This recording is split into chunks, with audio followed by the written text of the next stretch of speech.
So I think the standoff, if we have to understand this standoff, we have to understand the genesis from where it's coming.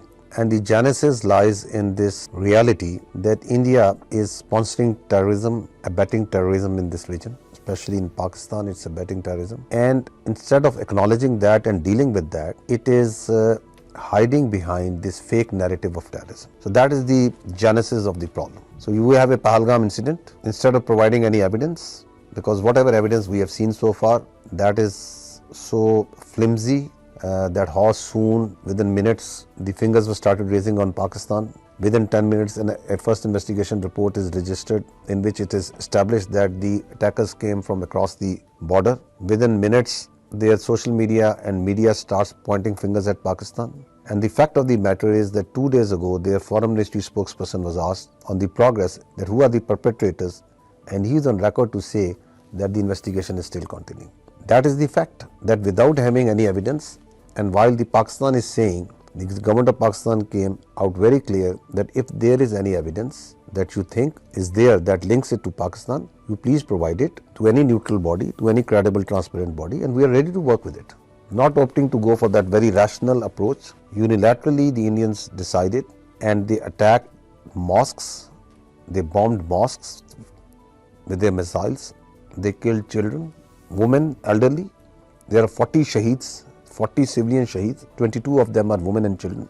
So this unilateralism of acting and behaving like the judge, jury and executioner, that is the genesis. While the fact of the matter is that India is the main sponsor and abettor of terrorism in Pakistan, whether it is the Fitna al-Khawarij, whether it is the terrorist groups which are operating in Balochistan. So this is from where it stems, this hubristic attitude.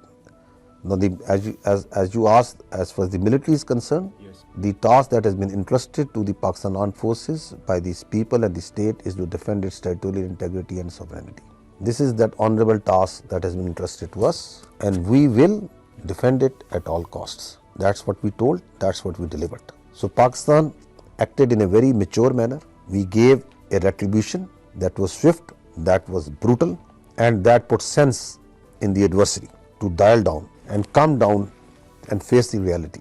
We defended ourselves on night of 6th and 7th. The Indians attacked. After they have attacked and released their weapons, only then a very professional Air Force, they struck down 5 of their aircrafts who were engaged in that horrendous, ghastly attack on the civilians. We took down their drones that they sent, the swarm drones that they sent, in dozens and dozens. The last count that we had was 84, but the number is much more because many civilians have also taken war trophies of these drones. Because the nation gelled together. The nation and the armed forces were Banyanum Marsus, one steel wall, standing against this aggression, this naked aggression. They tried to deter us from taking our swift and just retribution, which we owe to the people of Pakistan, to those innocent civilians, to those children. They tried to deter us by firing missiles on us on the early parts of the night, 9th and 10th May. The world saw it, but the Indians forgot to remember that you can deter only those who can be deterred. The nation of Pakistan, the people of Pakistan and its armed forces will never be deterred, can never be coerced, can never bow down to aggression and Indian hegemony.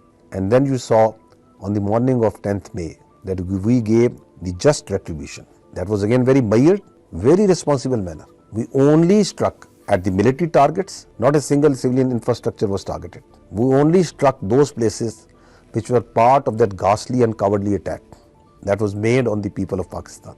So it was a mild response, it was a just response, it was a proportional response. And we saw that then the Ministry of Defence spokesperson came, the Indian Ministry of Defence spokesperson came and asked and requested for de-escalation. So we, being who love peace, who love stability, we said why not?